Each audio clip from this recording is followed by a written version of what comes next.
Welcome to Sewing Out Loud, the official podcast of Zede Sewing Studio. Here are your hosts, Zede and Mallory. Sewing Out Loud. Well, we weren't too certain what the podcast topic should be today. And we are now? Yes. Oh, okay. So I've been working with some stretch lace and got some in the shop. And when you came into the shop and saw the stretch lace, you were talking about, oh, hey, do you know how to piece this together? And we got interrupted and da-da-da. And then lace insertion. And then I actually have to piece some lace together.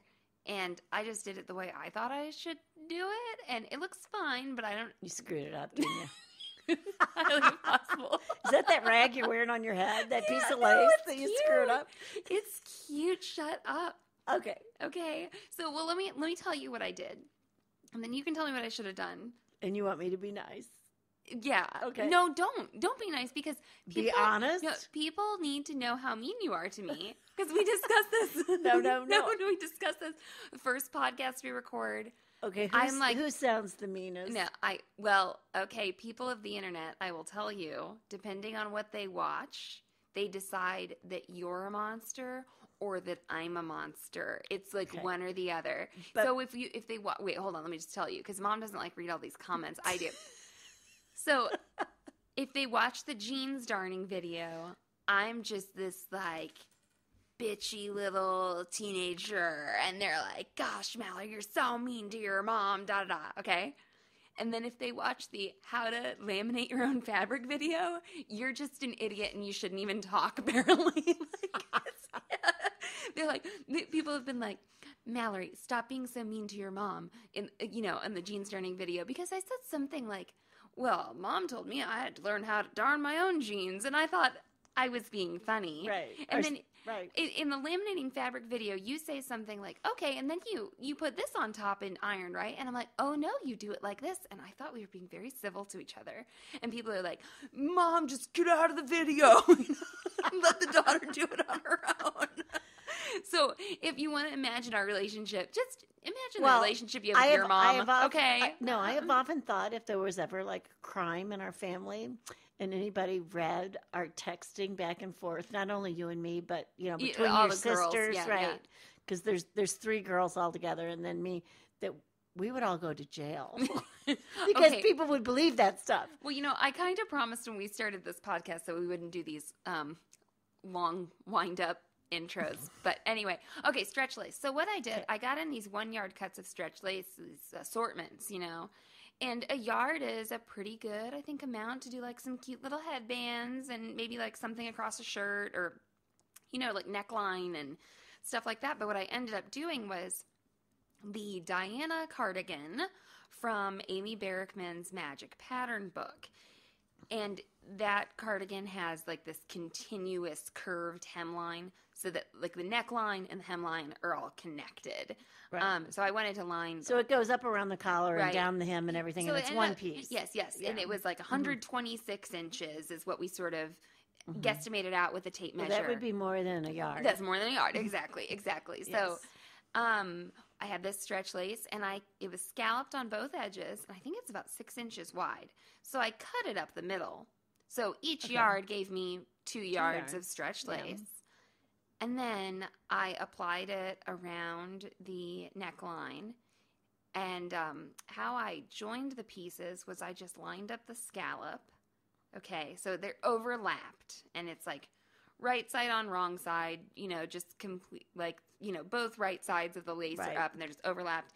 And I just did kind of a tiny zigzag and trimmed on both sides. So there's a tiny raw edge on the outside of my lace, but I couldn't even find it. There's just a tiny overlap. So tell me what you would have done to join the lace together if it would have been different than that.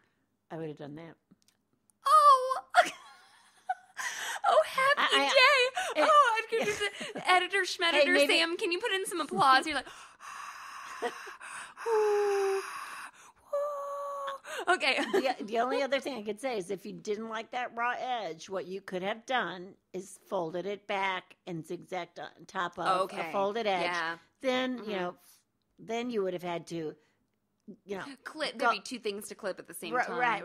Right. Or clipped one. Yeah. Okay. Right. Okay. So all your, There's no reason to put it right sides together and seam it and then flip it back and sew those down. Probably That's not. Too much You're probably going to stitching. add too much bulk and make it too stiff. Lace is supposed to be flowing and airy. Oh, and you know what? It looks really good if I Does do it? say so myself.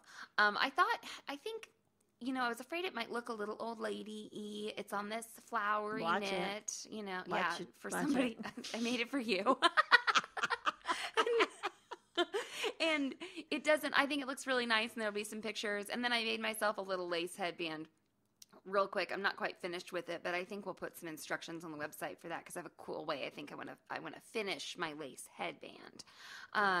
But dealing with the stretch lace, I think people are a little afraid of it, that when they start sewing with it, it'll get pushed down under their throat plate or something and like it could. that. It can, but I think Right. what people also don't realize is you have ready-made holes in the stretch lace. Right. There's nothing in the way It's of not the really needle. piercing anything. Yeah. That's why rarely are you going to use a straight stitch. Yeah, okay. Generally, yeah, you're there going you to go. use a small width zigzag. And I used a Right. small width and a longer length than the zigzag's factory settings. Right. So I would assume you're right. I would say the length of the stitch probably needs to be 2.5 to 3. Okay. I think I did 2.5, and the factory recommended setting is more like a 1.5. Yeah, I was going to say it's almost closer to a satin stitch. Yes, and the width was 2 maybe, and I brought it down to 1.5. That's probably what I would have said. We'll put exact measurements. I would have said, as a general rule, I would start out with a 1.5 width and a 2.5 length. Now, again, the only person that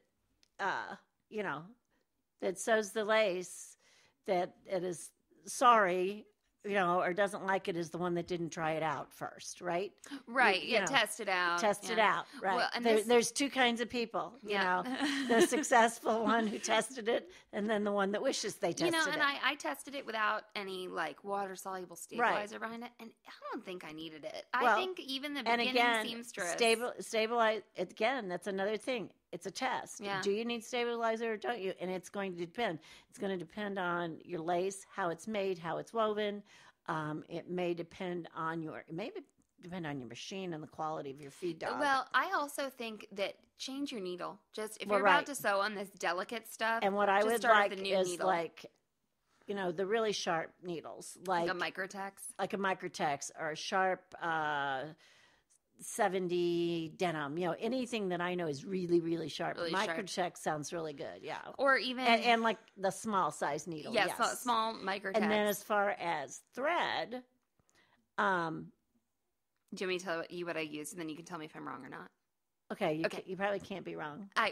That's probably true, but I used. Well, you could be wrong. Yeah, if it was 50 cents a spool. Yeah, exactly. At our big department, it was high quality thread, right? And I used it's like a nude lace, so I used a nude embroidery thread in the top, and so it was polyester. Yeah, and it was shiny. And my lace had shiny, and your lace had some shiny, and you couldn't see it. So that is exactly what I was going to say.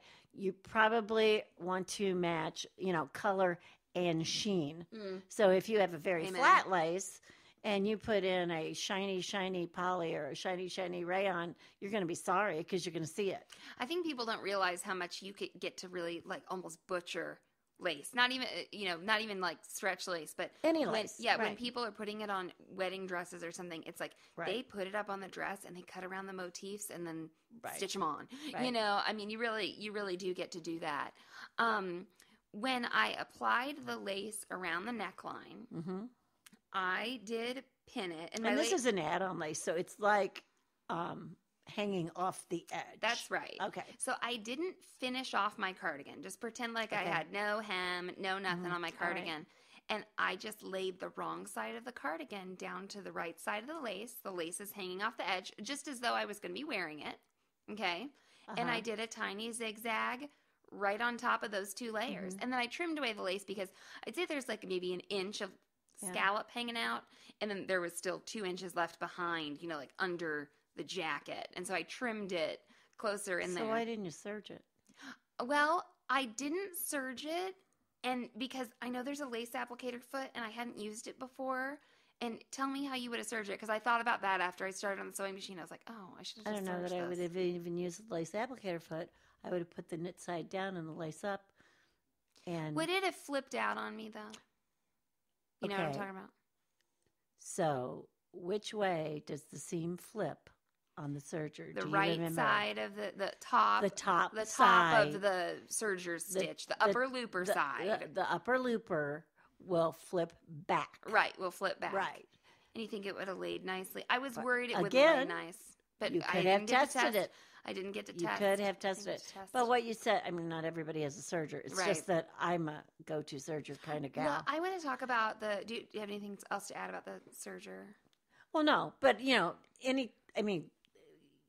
didn't have to have the serger, and the sewing machine was right. And tell me again, when you said you applied right side to right side and stitched it together. It was right side of the lace is like laying on your cutting table, okay, face up, right? Mm-hmm. You know, so you see the right side, and then I just laid the jacket over it just like I wanted it and pinned it, and then just stitched it right on. Okay. And so I want to talk about this.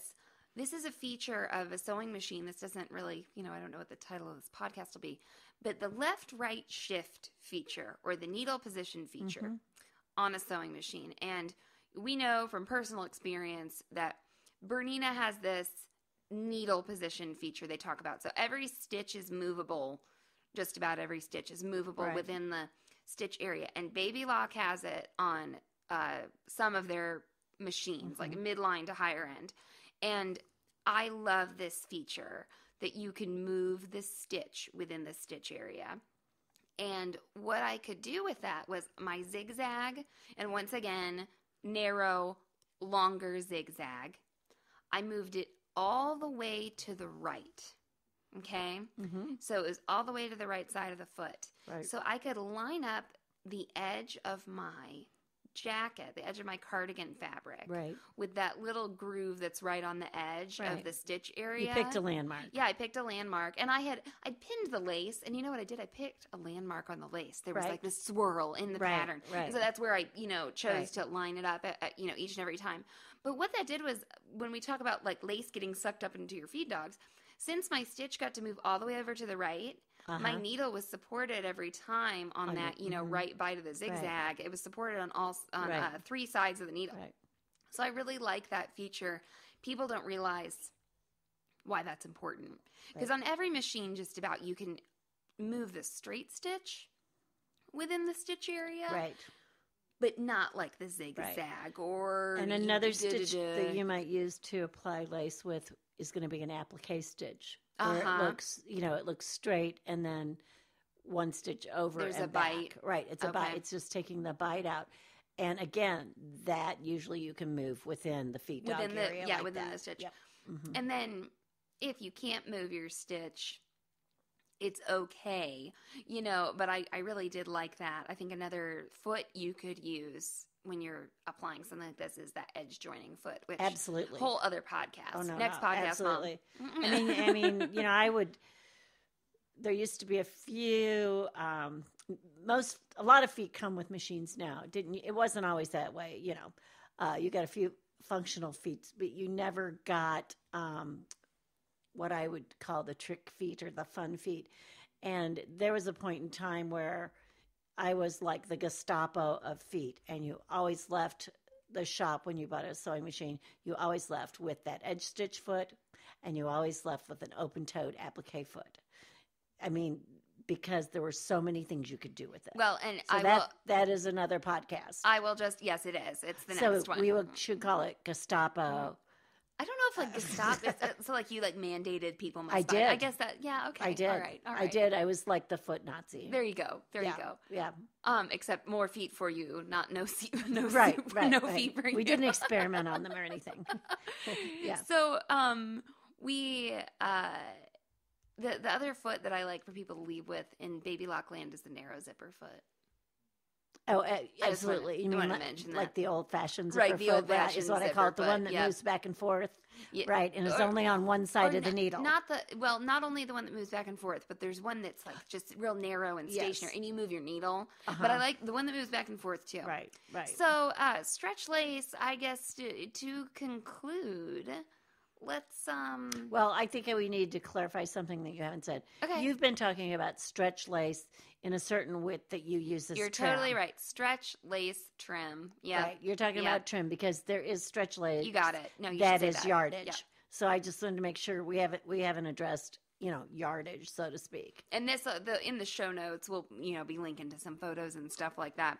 But you're totally right, stitching with it. But even addressing stretch lace yardage, I made another cardigan out of stretch lace last year, and I expected to have more trouble. It was just It was no more trouble than any other knit, and actually a little easier than some knits. Right. Be not afraid. I think there can be, all rules aren't always 100% true, but if you see something in retail, and there's a lot of stretch lace tops and stretch lace insertion on knit tops and things like that, if you can see a lot of that in retail, and it's at a very reasonable price, it's probably not real hard to do. That's a good point. Okay? You can probably do it. No, actually, it's true. Now, if you walk in someplace, and you're looking at an Armani suit and it's built a certain way and it costs a couple $1,000s, it might not be as easy to go home and whip up. Okay, so, we talk about, learning to sew with the new fabrics. Well, those new fabrics were probably created for people to manufacture garments faster, So, yeah, you're right. I never had thought about it like that. Right. That's a good point. That's it. So if you're seeing gobs of it in retail, it's probably not that difficult to do. There might be a little trick you haven't learned yet, or a little hint that you might need, and it might feel scary, but I'll bet you it's not that hard. Well, and we'll always say, if you can, get yourself a serger. Well, that's true. I mean, there are stitches that you are going to see on the ready-made market that no home sewing machine will do, okay? Right. There are certain stitches. And that's okay because, that one machine that made that stitch only does that stitch and it costs tens of thousands of dollars. Right. But they also made tens of thousands of garments using that. But there's almost always a way to mock it or, do something similar, and you can come up with that result or maybe even a better one. Yeah. All right. Well, obviously, we've got a couple more podcast ideas. So we'll end this one and go record those. Okay. Okay. Thank you all for listening. Thank you. Thanks for listening to Sewing Out Loud. For even more expert sewing advice, visit sewhere.com.